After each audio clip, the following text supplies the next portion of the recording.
강원도 인제의 제23 보병사단, 그곳의 공기는 언제나 날카로운 긴장으로 가득했다. 특히 막 자대 배치를 받은 신병들에게 그곳은 미지의 공포 그 자체였다.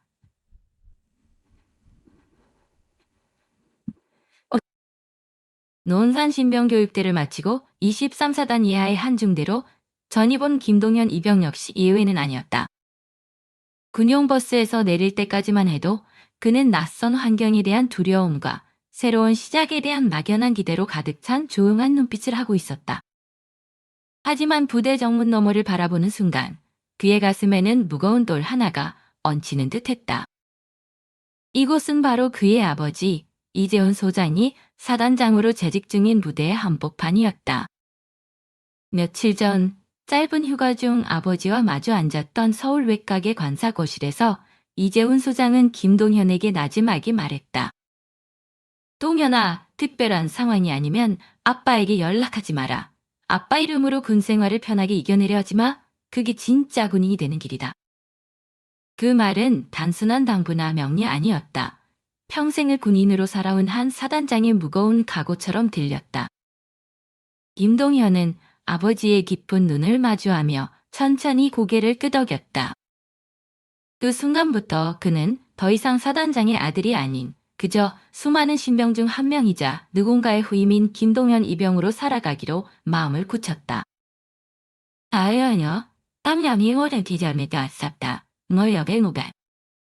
생활관에 들어와 침낭을 정리할 때도, 점호를 받을 때도, 식사줄에 설 때도 그는 묵묵히 선임들의 눈치를 살피며 조용히 움직였다.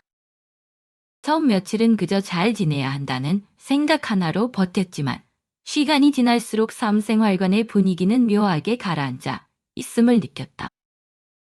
야, 중대장이 다녀가면 뒤에서 터져나오는 한숨, 선임들의 눈빛 속에 깃든 불필요한 위계감의 잘. 이 모든 것이 훈련소에서 배웠던 전우회라는 단어와는 너무도 멀게 느껴졌다. 한밤중 이등병들끼리 화장실 청소를 마친 뒤 세면대 앞에서 만난 송준호 일병이 조용히 김동현에게 속삭였다. 여기 말 조심해야 돼. 웃는 것도 조심하고. 그 한마디에 김동현은 가슴속에 고여있던 불안이 차가운 물줄기처럼 흘러나오는 것을 느꼈다. 아버지의 말처럼 특별한 일이 아니라면 참아야 했다. 그는 아직은 특별한 일이 아니라고 스스로를 다독였다. 하지만 그는 몰랐다. 그 특별한 일이 이미 그림자처럼 다가오고 있다는 것을. 영은 김동현 이병이 자대하나 적응하지 못하여 태어났다. 삼생활관의 공기는 겉보기에 단정했지만 그 이면에는 형식에 가려진 일방적인 억압권위가 견고하게 자리 잡고 있었다. 생활관을 장악하고 있던 인물은 최민준 병장, 그리고 그의 그림자 같은 존재인 박지훈 상병이었다. 누아 알아 세상을 맡다. 사대로무도다 봐야. 하루는 행정반에서 삼생활관 송준호 일병, 급히 확인 바랍니다. 라는 방송이 나왔다. 이등병 한 명이 무심결에 그 방송을 흘려듣자 최민준 병장이 가장 먼저 움직였다. 야, 방송 나갔는데 왜 멀뚱멀뚱 있어? 내 귀엔 귓구멍이 없어. 이등병은 다급히 송준호, 일병을 찾아 전파하겠다고 말했지만 최민준 병장은 이미 화가 나나 있었다. 생활관 복도 끝으로 끌려간 이등병은 줄넘기 밧줄을 허리에 묶인 채 복도 두 끝을 서너 번 왕복하고 그 위에 엎드려 뻗쳐 자세로 팔굽혀펴기를 강요받았다. 오늘은 흔한 일상이었다. 아래내 너야가 이전에는 사모비아 생활이나 미연을 다산다. 하지만 어느 날 국물 한 숟갈을 더 뜨려다 선임보다 늦게 식판을 들고 나오는 바람에 박지훈 상병에게 질책을 들었다. 밥 먹는 것도 못 배웠냐? 말이야 방기야. 너는 식사 자격도 없어 보인다. 그 후 김동현은 식판을 절반쯤 남긴 채 말없이 자리에서 일어섰다. 몸보다 기세와 타이밍이 더 중요한 곳이었다. 개인 정비 시간은 이름만 정비 시간이었다. 김동현은 처음엔 전투와 강내기를 도와주는 일쯤으로 여겼지만 그건 곧 선임들의 집단 심부름으로 이어졌다. 박지훈 상병은 웃으면서도 당연하다는 듯 말했다. 동현이 동생은 구두솔 써봤나요? 전투복 달인질은 단순 반복이 아니었다. 한 벌 한 벌의 구김은 몇 센티미터 이하라는 기준이 있었고 광을 낸 전투화 표면이 흐리다 싶으면 다시 처음부터 시작해야 했다. 가장 잔인했던 건 근무표 배정이었다. 김동현이 생활관 게시판에 붙은 표를 보면 언제나 자신의 이름이 새벽 2시나 3시에 걸쳐 있었다. 정상적인 수면을 취하지 못한 채 그는 다음날 작업이나 훈련에 나가야 했다. 눈밑은 점점 짙어졌고 아무 말도 하지 않았지만 얼굴은 진이 빠져갔다. 그러던 어느 날 중대의 묘한 기류가 돌기 시작했다. 생활관 구석에 비치된 소원 수리함에 누군가 무언가를 넣었다는 소문이 퍼졌다. 누가 넣었는지는 밝혀지지 않았지만 선임들은 모두가 의심스러운 눈초리로 후임들을 바라보았다. 그날 저녁 최민중 장이 생활관 한가운데 서서 말했다. 누구야? 이 안에서 소원수리 쓴 놈. 괜히 사단장까지 들쑤셔서 분위기 흐릴 생각 말고 조용히 말해. 안 그러면 다 같이 보는 수밖에 없으니까. 결국 아무도 입을 열지 않았고 그날 밤부터 1병과 2등병 전원은 새벽 4시 집합이라는 이름의 고통을 시작하게 되었다. 니은여명했나봐. 잠이려러 오버냐 바다에 서지 않을까 했던 김동현도 그 안에 있었다. 그는 그날 처음으로 마음 깊은 곳에서 이건 아니다라는 감정을 품었다. 하지만 아직은 말하지 않았다. 자신이 누구인지 밝히는 순간 그것은 아버지의 명령을 어기는 일이 될 수도 있었기 때문이었다. 그러나 한계를 마주하는 순간은 그렇게 멀지 않은 곳에 다가오고 있었다. 이등병 김동현은 그날 밤 생활관 복도 끝에서 혼자 군장을 접고 있었다. 영어는 이미 끝났고 대부분의 병사들은 조용히 침낭 속으로 들어가 눈을 감고 있었다. 그러나 김동현의 손끝은 계속해서 전투복의 주름을 펴고 정돈 냉각을 맞추고 있었다. 머릿속은 복잡했고 가슴은 답답했다. 생활관 분위기는 더욱 숨막히게 변해가고 있었다. 야간 지원에마 터널을 변해가고 있었다. 최민준, 병장은 말끝마다 군대는 버티는 곳이라며 후임들의 사소한 실수 하나에도 눈을 부라리기 시작했고 상병 박지훈은 말끝마다 비웃음을 섞으며 일병들을 통제하는 방식으로 존재감을 키워가고 있었다. 누구 하나 속마음을 꺼내지 못하는 그 공간 속에서 김동현은 점점 무언가가 잘못되고 있다는 생각을 지울 수 없었다. 결국 그는 결심했다. 자신이 아버지의 이름을 내세우지 않고도 할 수 있는 선에서 이 상황을 바로잡기 위한 조용한 시도였다. 다음 날 오전 김동현은 점호가 끝난 직후 소대장 강태준 중위에게 조심스레 다가가 경례를 붙였다. 소대장님, 이병 김동현입니다. 아니요, 못하면 생원게 된다봐. 발태백 동아리 대론이 도미려위가. 강태준 중위는 잠시 김동현을 바라보다 무덤덤한 표정으로 고개를 끄덕였다. 그래 들어가서 얘기하자. 간이 책상 앞에 앉은 강중위는 다소 피곤한 듯 팔짱을 낀 채 김동현을 바라봤고 김동현은 차분한 목소리로 말을 이었다. 생활관 내의 상급자들의 욕설과 고성이 반복되고 있습니다. 또한 일방적인 지시와 신체 접촉이 빈번히 발생하고 있습니다. 신체적 멍이 남는 경우도 있으나 보고되지 않고 그냥 넘어가는 일이 많습니다. 심리적으로 위축된 병사들이 다수 있으며 병사들이 감정적으로 많이 무너져 있습니다. 강태준 중위는 무표정하게 김동현을 바라보다 짧게 웃었다. 김이병, 내가 그렇게 느꼈다면 그럴 수도 있겠지. 근데 말이야, 군대란 곳이 원래 좀 거칠어. 내가 그렇게 민감하게 받아들이면 너만 힘들어진다. 걱정하지 마.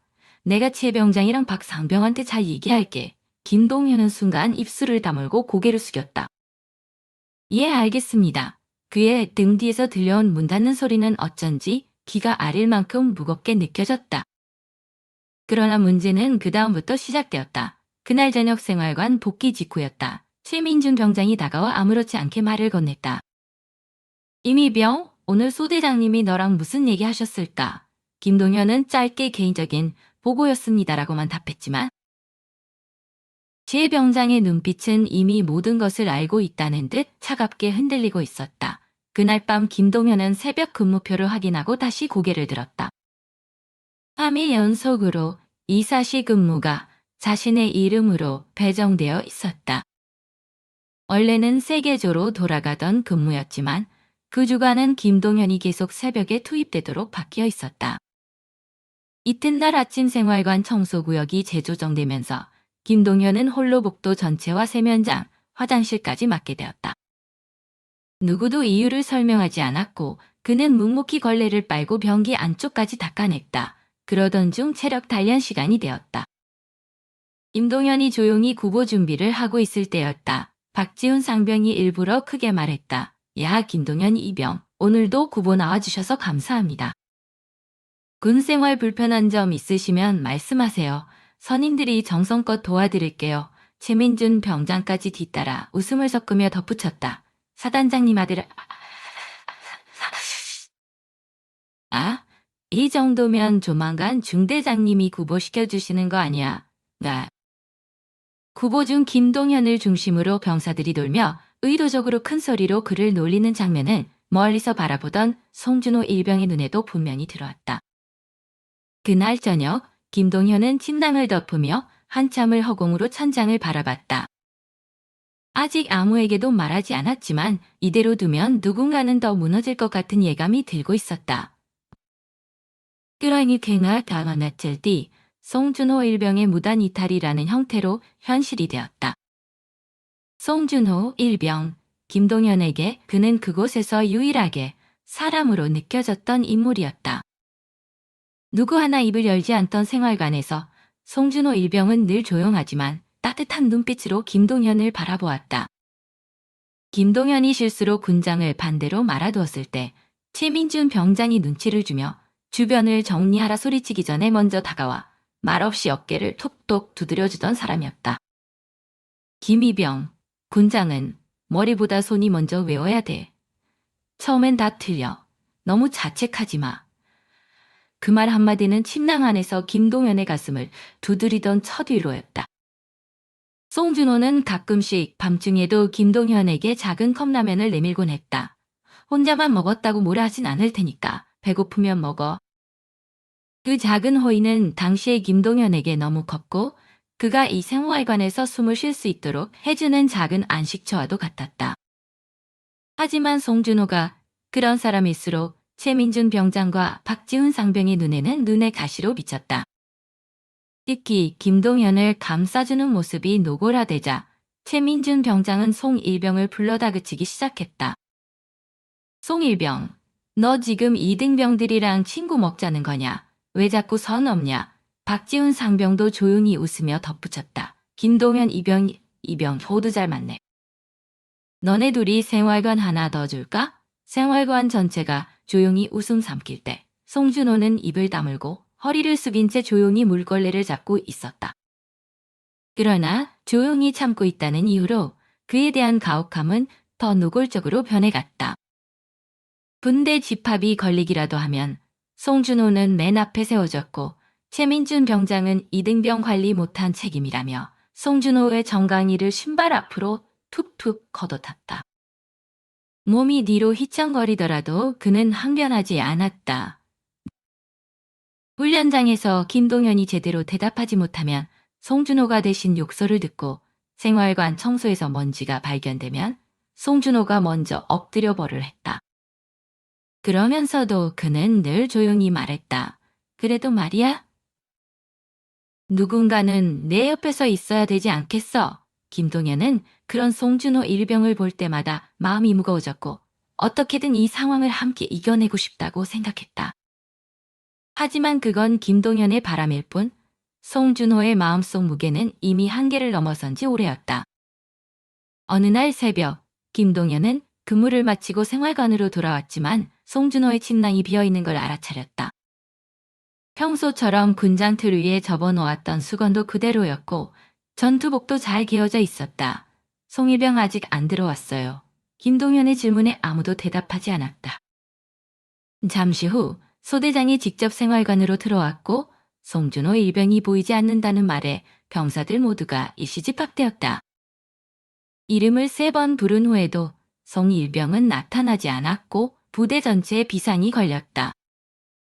그날 오후 부대 인근 야산, 중턱수풀 속에서 헬멧도 없이 걸터 앉아있던 송준호가 군사경찰대 대합조에게 발견되었다. 그는 저항하지 않았고 손을 들고 조용히 자리에서 일어섰다고 한다. 몸 어딘가 다친 흔적도 폭력의 흔적도 없었다.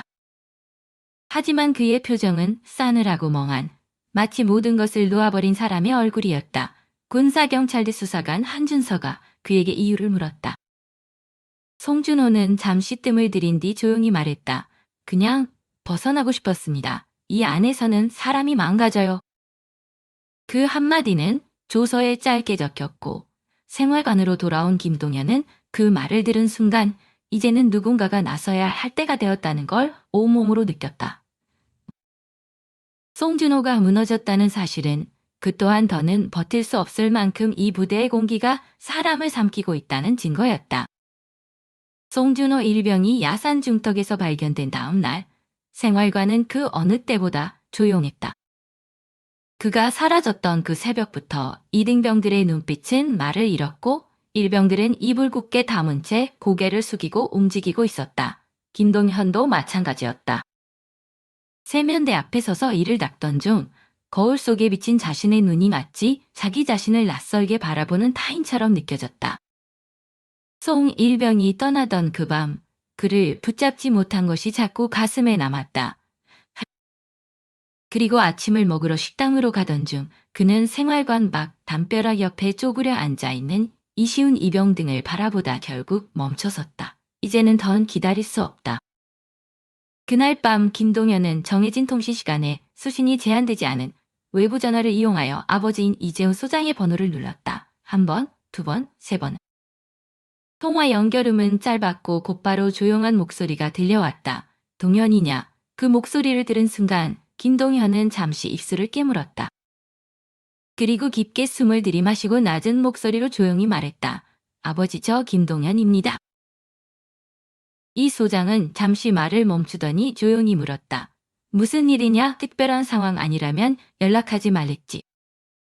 잠시의 정적 뒤에 김동현은 평소보다 단호한 목소리로 말을 이었다. 네, 하지만 지금은 특별한 상황이 맞는 것 같습니다. 아버지의 숨소리가 길게 들렸다. 무슨 일인데? 그 순간 김동현은 그동안 쌓아온 말들을 단정하게 그러나 절박하게 꺼내기 시작했다. 송준호 일병 탈영했습니다. 사단장님도 보고받으셨겠지만 그게 단순한 일탈이 아닙니다. 이 소장은 아무 말 없이 듣고 있었다. 군사경찰대장이 아버지께 탈영병 한 명 붙잡은 일 정도로만 보고 드렸다고 들었습니다. 단순한 이탈로 큰 문제는 아니라고 했다고요.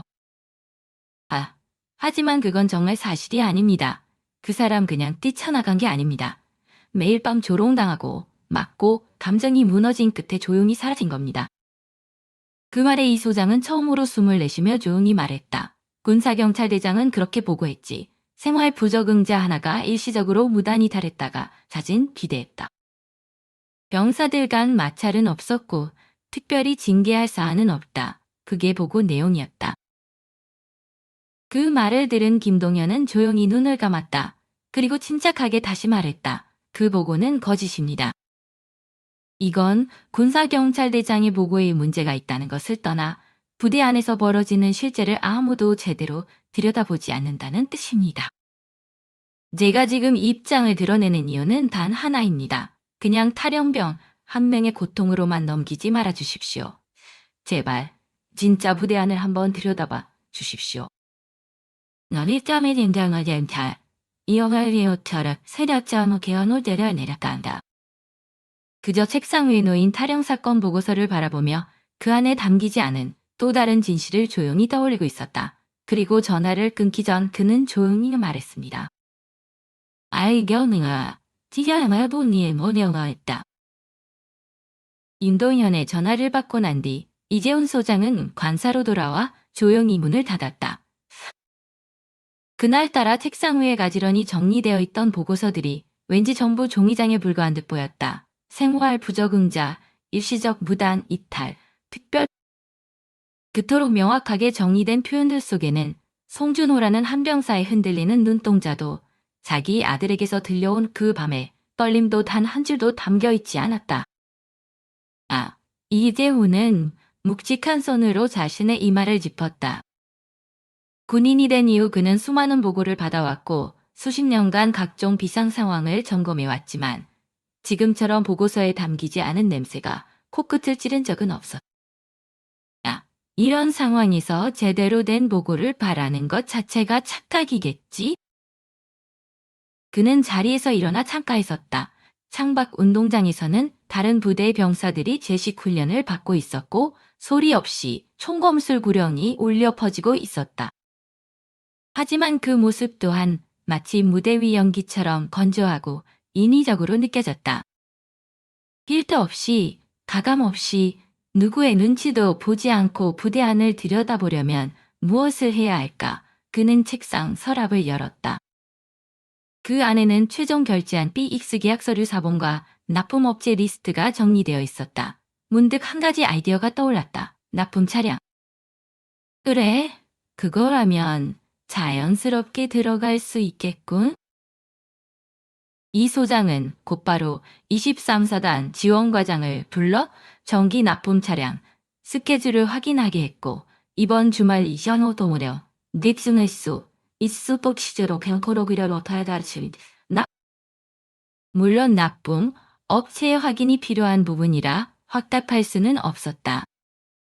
하지만 BX 시스템 개선 점검을 위해 현장 실사를 나가겠다는 식의 설명이 붙자 문서상에는 아무 문제 없이 서류가 정리되었다. 누구도 그가 직접 들어오게야 아니다. 다 할 것이라고는 생각하지 못했다. 며칠 뒤 토요일 새벽 하늘은 잔뜩 흐려 있었고 봄비가 내릴 듯 말 듯한 기운이 돌고 있었다. 이재훈 소장은 짙은 회색 점퍼와 검은 모자 그리고 납품업체 유니폼 조끼를 입은 채 새벽 납품 트럭의 조수석에 조용히 올라탔다. 사단장님, 이거 정말 괜찮으시겠습니까? 함께 탑승한 BX 납품기사 조 과장이 머쓱하게 웃으며 말하자 이 소장은 짧게 웃으며 대답했다. 지금은 사단장님 말고 납품기사 두 번째입니다. 그냥 맡은 물건 조용히 내려놓고 안 보이게 돌아다닐 겁니다. 트럭은 그렇게 부대 정문을 통과했다. 위병소에서는 민간 BX 납품 트럭 도착 보고가 통제실에 무전으로 전달되었고 그 내용은 기록 장부에 기재된 채 곧 잊혔다. 당직 간부는 딱히 관심도 없었고 그 시각 지휘 통제실 내부에서는 부사관들이 TV를 보거나 휴식을 취하고 있었다. 민간 납품 들어왔습니다. 누군가 짧게 중얼거렸고 대수롭지 않게 창문을 잠시 바라봤을 뿐 누구도 트럭에서 내리는 인물들의 얼굴을 확인하려 하지 않았다. 트럭 뒷문이 열렸고 군용 박스들과 음료 상자가 차례차례 바닥으로 내려졌다. 그 사이 이재훈 소장은 조용히 박스 하나를 어깨에 메고 부대 내부로 자연스럽게 들어섰다. 그 누구도 그가 투스타 장군이라는 사실을 알아채지 못했다. 그는 군화를 신지 않았고 계급장을 달지도 않았으며 목소리도 걸음걸이도 말투도 누구보다 익숙한 민간 납품 아저씨와 똑같았다. 생활관 쪽으로 이어진 복도에는 아무런 제지선도 없었다. 병사 몇몇은 그를 지나치며 가볍게 목례하거나 아예 신경도 쓰지 않았다. 이 소장은 말없이 그들을 바라보았다. 그의 눈은 그날 이후로 한 사람의 군인이 아니라 한 사람의 아버지로 그리고 책임자로서의 시선으로 부대 전체를 조용히 꿰뚫어 보기 시작했다. 이제 그는 그 누구의 필터도 거치지 않은 진짜 23사단의 하루를 직접 마주하게 될 준비를 마쳤다. 이재훈 소장은 피념을 옆에 물류박스를 정리하는 척하며 조용히 주위를 둘러보았다. 겉으로 보기엔 한적한 주말 오후의 부대 분위기처럼 보였지만 그 안쪽으로 조금만 시선을 옮기면 곳곳에서 눈살이 찌푸려지는 장면들이 조용히 고개를 들고 있었다. 그의 눈에 가장 먼저 들어온 건 생활관 뒤편에 앉아 전투화를 닦고 있는 이등병들이었다.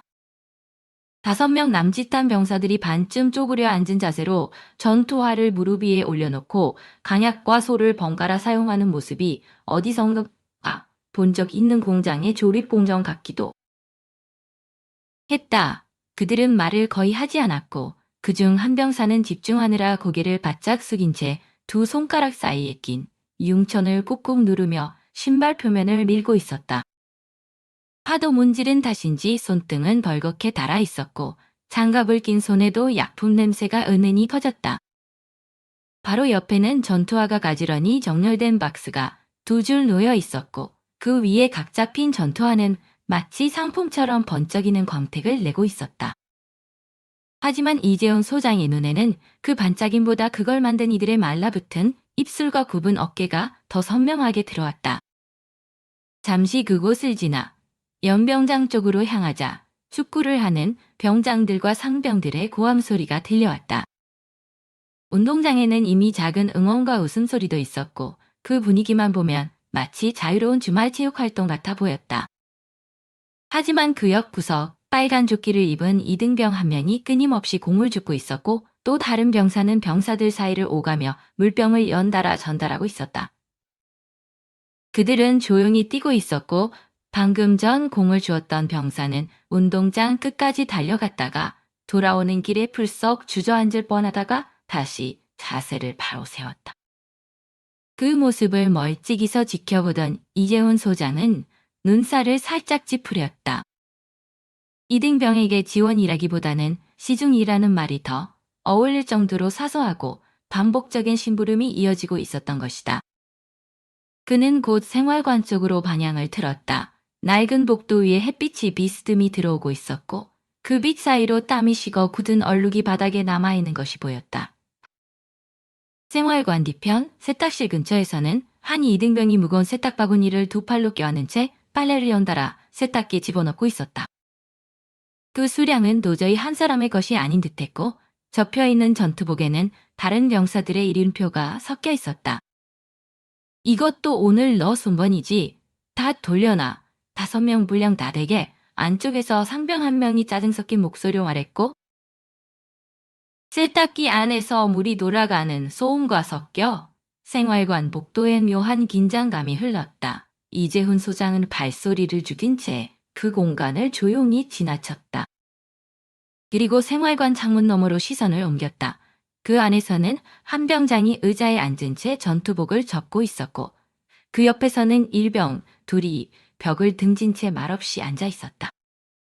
하지만 그들의 표정은 편하지 않았다. 눈동자는 불안했고 웃는 얼굴이지만 입꼬리는 움직이지 않았다. 그때 생활관 안쪽에서 상병의 고함 소리가 들려왔다.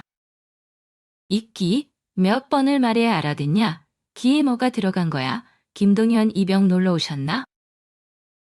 이재훈은 가만히 고개를 떨궜다. 그리고 숨을 깊이 들이마셨다. 지금 내가 듣는 이 소리는 보고서 한 줄에도 적히지 않는다.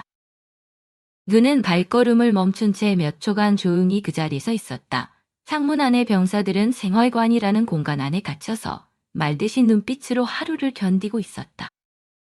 그 누구도 고개를 들지 않았고 그 누구도 자신이 힘들다고 말하지 않았다. 그냥 다들 그렇게 무너지는 방식으로 조용히 앉아 있을 뿐이었다. 이재훈은 그날 처음으로 그가 그토록 오랫동안 지켜왔던 조직 안에서 무언가가 깊이 썩어가고 있다는 것을 조용히 그리고 또렷하게 확인했다. PX 물류 정리를 마친 이재훈 소장은 누군가 가져가지 않은 빈 음료 박스를 옮기는 척하며 자연스럽게 PX 내부로 들어섰다. 밖에서 보기에는 단순히 나쁜 마무리를 하려는 직원처럼 보였을 것이다. 그 순간 그의 시야에 들어온 광경은 짧은 숨조차 먹게 만들었다. 꽤 아까 연해봐. 토적 내어놨을 것 같아. 퇴사 윤회원에 들켜옵니다. 그곳에 최민준 병과 박지훈 상병으로 보이는 상급자 셋이 나란히 서 있었고 그들 앞에는 무릎을 꿇은 일병 넷과 일병 몇은 고개를 숙인 채 바닥에 이마를 가까이 붙이고 있었고 이등병들도 무릎 위에 손을 모은 채 떨렸나 담지려는 차려니 독거칠이고 있었다. 야, 이끼들아, 정신 안 차리지? 요즘 생활 완전 개판이네. 최민준 병장의 목소리가 낮고 무겁게 울렸다. 이거 아주 귀엽네. 저번에는 소대장한테 몰래 일러 바치더니 선임들이 웃으나 보네.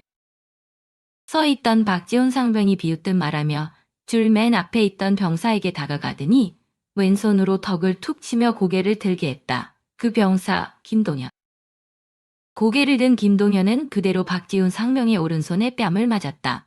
찰싹 소리가 컸던 건 아니었지만 작은 PX 안에서는 그 소리가 유난히 크게 울렸다. 김동현 이병, 군 생활은 괜찮으십니까? 밖에선 누가 모셔드렸나 봐. 여기선 그런 거 안 통하거든요. 다른 상병 하나는 머리를 절레절레 흔들며 웃었다. 아이고, 셔리야요. 진짜 보기 꼴 사납네래. 이재훈은 그 장면을 한 발치 떨어진 곳에서 그저 박스를 든 채 서서 보고 있었다. 손끝은 미세하게 떨리고 있었고 심장은 몇 박자 빠르게 뛰고 있었지만 얼굴은 납품 기사처럼 의도적으로 무표정을 유지하고 있었다. 그는 다가가려 했다. 이 상황을 당장 멈추게 하고 싶었다. 하지만 그 순간 최민준 병장이 먼저 그의 존재를 눈치챘다. 뭐야 아저씨? 이재훈은 가볍게 고개를 숙였다. 삑스 물건 정리하러 들어온 납품 직원입니다. 혹시 무슨 문제라도 있으신가 해서요. 그 말이 끝나자마자 최민준 병장이 한 손을 허리에 얹고는 심드렁한 표정으로 노골적인 말투로 대받아쳤다. 아저씨, 지금 그딴 거 궁금해할 때가 아니라니까요. 온데 돌아가는 거 신경 꺼요. 민간인 주제에 어디 끼려고 들어와. 그 말은 분명한 모욕이었다. 하지만 이재호는 아무 말 없이 고개를 끄덕였다. 손에 든 박스는 점점 무거워졌고 목 뒤로 식은 땀이 천천히 흘러내렸다. 그는 눈앞에서 다시 욕설이 튀어나오고 아들이 무릎 꿇은 채 뺨을 감싸쥔 모습을 그대로 눈에 감았다. 김동현은 단 한마디도 하지 않았다. 그저 침묵 속에서 모든 것을 감내하고 있었다. 이재호는 그제야 천천히 몸을 돌렸다. 누가 민간인이 왜 저기서 있어라고 누군가 중얼거렸지만 그는 대답하지 않았다. 등을 보이며 걸어나가는 동안 그는 그 어떤 전투보다 더 고통스러운 싸움을 하고 있었다. 그리고 문을 나서며 속으로 아주 천천히 또렷하게 되뇌었다. 내가 본 건 단순한 가혹행위가 아니었다. 이건 시스템이 사람을 짓밟는 구조다. 그는 PX 문을 조용히 닫고 아무 말 없이 부대 밖으로 발걸음을 옮겼다. 밤 한 점 없는 토요일 오후 그의 등은 조용히 무너지고 있었다. 이재훈 소장은 그날 저녁 관사로 돌아오자마자 바로 전등을 끄고 책상 앞에 조용히 앉았다. 책상 위에 가지런히 놓인 군사경찰대 보고서와 픽스 납품 스케줄표를 한 줄 다시 훑어보며 숨을 깊게 내쉬었다. 분노가 치밀었지만 감정적으로 해결할 일이 아니라는 것도 잘 알고 있었다. 그는 사단장이기 전에 장교였고 장교이기 전에 군인이었다. 그러나 무엇보다 지금 이 순간 그는 그 부대에서 무릎 꿇은 채 뺨을 맞던 자신의 아들의 아버지였다. 그는 조용히 수첩 한 장을 꺼내들고 자신이 직접 목격한 병사들의 얼굴과 행동, 욕설과 구타가 있었던 구역, 누가 있었고 누가 침묵했는지까지 메모하기 시작했다. 그리고 마지막 줄엔 어떤 말도 없던 김동현의 얼굴이라고 적었다. 그 메모를 덮으며 그는 단호히 다짐했다. 이제부터는 내가 나서겠다. 이 연연의 노래야? 하해, 터네터네탈. 그로부터 이틀 후 월요일 아침 23사단 부병대 이하 중대 전체생활관 앞에는 새벽부터 긴장감 어린 방송이 흘러나왔다. 나하던 매일가 영리시었구냐. 대할 것성 없다른냐. 잼트로마를 탈사른테. 이례적인 집합 명령이었고 이른 시간부터 중대장, 행정보급관, 통신반장까지 모두 학업직업 생활관 앞으로 뛰어나왔다. 병사들은 빠르게 줄을 맞췄고 누구도 왜 이 집합이 이루어진 건지 알지 못한 채 불안한 얼굴로 조용히 주변만 살폈다. 뭐? 다리와가 매녀다. 아커니아로 데로냐 선업이다. 트리스타. 검은 제복을 차려입은 이재훈 소장이 운전병도 없이 조수석 문을 스스로 열고 정면을 응시한 채 천천히 생활관 앞으로 걸어왔다. 그의 등장과 동시에 중대장은 눈이 동그래졌고 대대장은 말 그대로 얼어붙었다.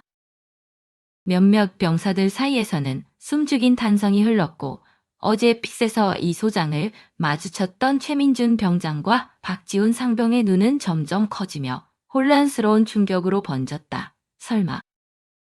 그때 그 나쁜 직원이 그들은 어안이 벙벙한 얼굴로 사단장을 바라봤고 이재훈은 일체의 표정도 없이 장병들 앞에 단상처럼 선 콘크리트 덕 위로 올라섰다. 그리고 조용히 그러나 단호하게 말했다. 지금부터 내가 이 자리에 선 이유를 설명하겠습니다. 나는 이 부대에서 복무 중인 김동현, 이병의 아버지이며 현직 제13 사단장 이재훈입니다. 그 은혜냐? 언년에 모인 수백 명의 병사들 가운데 숨을 들이마시는 소리가 하나의 파도처럼 퍼졌다. 중대 간부들은 고개를 푹 숙였고 어제 빽새서 김동현, 이병을 조롱하던 박지훈 상병의 입술은 파르르 떨리고 있었다. 최민준 병장은 숨이 막힌 듯 턱을 굳힌 채 시선을 내리깔았다. 이재훈은 다시 말을 이었다. 내 아들은 이곳에 자대 배치를 받은 뒤 사단장의 아들이란 사실을 누구에게도 말하지 않았습니다. 말하면 특혜를 받을 수 있다는 걸 스스로 잘 알기에 일부러 숨겼고 저 또한 아들에게 특별한 상황이 아니면 연락하지 말라고 지시했습니다. 그는 멈추지 않았다. 목소리는 낮았지만 그 속에는 삑새서 본 장면의 분노가 절제된 울림으로 그대로 실려 있었다. 하지만 지난 주말 저는 팩스 납품 인력으로 위장해 이 부대를 직접 방문했습니다. 그 이유는 하나입니다. 보고서가 아닌, 말이 아닌 제 눈으로 이 부대의 병사들이 어떻게 살고 있는지를 보고 싶었기 때문입니다.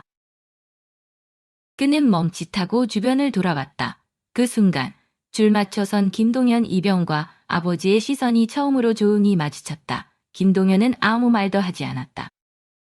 그저 똑바로 사단장을 바라봤고 이재훈 또한 고개를 끄덕이지도 감정을 흔들지도 않은 채 말을 이었다. 이 익산에서 저는 일병들과 이등병들이 무릎 꿇고 앉아있는 모습을 봤습니다. 그리고 제 아들이 상급자에게 뺨을 맞고 있는 장면도 직접 목격했습니다. 그 순간 병장과 상병들 사이에 술렁임이 번졌다. 여러분, 저는 사단장이기 전에 군인이며 아버지이기 전에 지휘관입니다. 그리고 저는 이 자리에서 분명히 말씀드립니다. 이제부터는 그 누구에게도 관용이 없습니다. 이재훈은 마침내 조용히 손을 내리며 말을 맺었다. 지금부터 이 부대의 생활 실태를 전면 조사하고 제가 본 것, 들은 것, 느낀 것 전부에 대해 직접 조치를 내리겠습니다. 그 말이 끝나자 공기는 더 이상 단순한 집합의 분위기가 아니었다. 그 누구도 고개를 들지 못했고 몇몇 상병은 얼굴이 하얗게 질린 채 서 있는 것조차 버거운 표정을 하고 있었다. 이제 이재훈은 자신이 직접 목격한 침묵과 눈물과 폭력의 기록들을 군의 이름으로 바로잡을 준비를 마친 상태였다. 현장 집합이 끝난 직후 이재훈 소장은 생활관 옆 회의실로 장소를 옮겼다. 책상이 놓인 간이 공간 안에는 장병 대표로 선출된 1병과 2등병 6명, 그리고 각 중대 행정보급관, 통신반장, 소대장들이 차례로 들어와 이 소장의 지시에 따라 소원 수리서를 직접 다시 작성하기 시작했다. 거짓 없이는 그대로 적으십시오. 이재훈은 낮고 단정한 어조로 말했다. 처음엔 종이 앞에서 망설이던 병사들도 한 명이 조심스레 펜을 들기 시작하자 점점 손을 올려 글을 적기 시작했다. 그 종이 위에는 오랜 침묵 끝에 나온 말들이 조용히 새겨졌다. 전투복을 늦게 접었다는 이유로 손등을 맞았습니다. 소대장의 암묵적 방조 아래 이등병 집합이 반복되었습니다. 비엑스웨진 공간에서 병장이 일병들의 뺨을 때리는 일이 자주 있었습니다. 이재훈은 각 병사들이 낸 수리서를 한 장씩 읽으며 펜으로 메모를 남겼다. 눈썹이 점점 모이고 입술은 단단히 다물렸다. 당신들이 감시받고 있다고 느낄 수 있습니다. 하지만 이건 감시가 아니라 정리입니다. 정리를 해야 제자리를 찾습니다. 그는 다시 일어섰다. 그날 오후 이재훈은 지휘 통제실로 복귀한 뒤 사단 참모장 및 감찰반을 불러 조용히 다음과 같이 명령했다. 아내와 베테랑이 쓰임낸답니다. 노트마크의 테르니시오니스 다연 찾았다는 우화를 끌었더리. 최민준 병장, 내후반 폭력, 신체폭력, 집단 괴롭힘 주도 혐의, 14박 15일 영창수감 조치. 박지훈 상병 반복적 모욕 행위, 뺨가격 등 직접적 가해, 10박 11일 영창 수감 조치. 그 외에 조력병장 및 상병들, 괴롭힘 은폐 및 묵인, 정기휴가 전면, 취소 및 특별관리 대상자 등록. 과장 및 중대 내 망치 간부들, 생활관 내 부조리 방조, 감봉 1개월 및 보직 해제. 야, 대대장 지휘감독 책임 곧 중위보고, 정식 서면 경고 및 지휘 경고 조치. 지휘 통제실 병영, 스피커를 통해 간부 인사 조치 결과가 부대 전체에 전달되자 생활관의 공기는 단숨에 달라졌다. 선임들의 눈빛은 한순간에 꺾였고 그동안 입을 다물고 지내던 이등병들의 얼굴엔 조심스러운 숨소리가 새어 나왔다. 조치 이후 이재훈은 생활관 앞 단상에 다시 올라 조용히 말했다. 이 부대는 2주 안에 바뀌어야 합니다. 저는 2주 후 이 자리로 다시 돌아올 겁니다. 그때도 누군가의 고개가 땅을 보고 있다면 그건 이번보다 더 무거운 책임으로 돌아올 겁니다. 그리고 그는 마지막으로 말을 이었다. 군대는 사람을 강하게 만드는 곳이지 사람을 부수는 곳이 아닙니다. 군기는 폭력으로 세워지는 것이 아닙니다. 사람을 지키려는 마음에서부터 만들어지는 것입니다. 그 말에 병사들의 고개가 하나둘 들렸고 줄 끝에 서 있던 김동현, 이병의 눈빛은 비로소 깊은 어둠에서 걸어 나오는 듯. 저지가 되어야나 막격전의 혈링이 뭘까? 2주라는 시간은 숫자로 보면 짧았다. 하지만 그 짧은 시간 동안 제13사단 보병대의 공기는 이전과는 전혀 다른 색으로 바뀌어 있었다. 생활관 복도에 울리던 고함 소리는 사라졌고 아침 점호 시간에도 병사들의 눈빛은 이전보다 훨씬 또렷했다. 누구의 발끝을 눈치 보며 걷기보다는 서로의 표정을 살피며 괜찮냐고 묻는 목소리가 늘었다. PX 앞 벤치에서는 송준호 일병이 휴식을 취하며 햇빛을 받은 전투모를 벗은 채 환하게 웃고 있었다. 그의 표정은 예전과 달랐다. 도망치던 날의 창백한 눈빛은 사라지고 자신의 자리를 다시 지켜내려는 잔잔한 의지와 안정감이 자리 잡고 있었다. 김동현 이병도 PX 앞 테이블에 놓인 전투복을 정리하며 동기들과 조용히 이야기를 나누고 있었다. 너 오늘 전투와 선임이 아니라 진짜 본인 거 닦으며 오? 근데 나도 하니까 이젠 그렇게 이상하지 않다. 김동현의 입꼬리엔 은은한 웃음이 머물렀다. 그 미소는 자랑이 아닌 조용한 수긍처럼 보였다. 그는 이제 그토록 두려워하고 분노했던 이 공간 속에서 자신의 목소리를 한 줄 새겨넣은 사람이 된 것이었다. 그리고 그날 저녁 이재훈 소장은 중대회의 일정이 끝난 뒤 작은 전등만 켜진 사단장실로 김동현을 따로 불렀다. 말없이 마주 앉은 두 사람 사이엔 어색한 긴장도 군기 잡는 권위도 없었다. 그저 한 명의 아버지와 한 명의 군인이 서로의 시간을 되짚는 조용한 순간이 흐르고 있었다. 이재훈은 아들을 가만히 바라보다가 고개를 살짝 끄덕이며 먼저 입을 열었다. 특별한 경우가 맞았구나. 내가 틀렸다. 동현아. 그 말에 김동현은 놀라 고개를 들었지만 아버지의 표정은 조금도 흔들리지 않았다. 넌 그 상황에서도 이재훈의 아들이라는 말 한마디 꺼내지 않았다. 어쩌면 그게 제일 어려운 일이었을 텐데 그걸 해냈더라. 이재훈은 잠시 말을 멈췄다가 천천히 책상 위 수첩을 접으며 조용히 말을 이었다. 넌 아빠의 아들이 아니라 이 부대 병사들의 울음을 대신 전한 군인이었다. 그 말에 김동현은 잠시 시선을 떨구었다. 그리고 조용히 고개를 깊이 숙이며 대답했다. 야, 이제야 진짜 군인이 된 것 같습니다. 말은 짧았지만 그 안에는 지난 한 달간의 시간이 한 번에 압축되어 녹아있는 듯했다. 이재훈은 더 말하지 않았다. 그저 고개를 끄덕이며 손을 뻗어 김동현의 어깨를 가만히 두드렸다. 남은 군생활 내 이름으로 잘 마무리해라. 누구 뒤에 숨지 말고 누구 밑에도 눌리지 말고. 그날 밤 김동현은 생활관으로 돌아가는 길의 하늘을 한번 올려다보았다. 별빛은 옅었지만 공기는 분명 달라져 있었다. 그리고 그 등 뒤로 사단장실의 작은 불빛이 잠시 꺼지지 않은 채 남아 있었다. 누군가는 병사들에게 명령을 내리는 자리에 서 있고 또 누군가는 그 명령 속에서 울음을 견디고 있었지만 이제 그 둘 사이의 거리만큼은 확실히 줄어들고 있었다. 시간이 조금 흘렀다. 사건이 수면 위로 떠오른 지 한 달이 넘은 시점.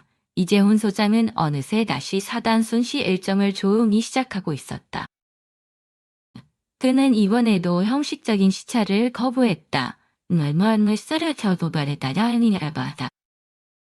부대장의 안내를 받기보다는 말없이 생활관 뒷길을 걸었고 식당 창가에서 조용히 병사들의 식판을 훑어보았으며 고명세면실 바닥에 놓인 물통의 색깔까지 살폈다.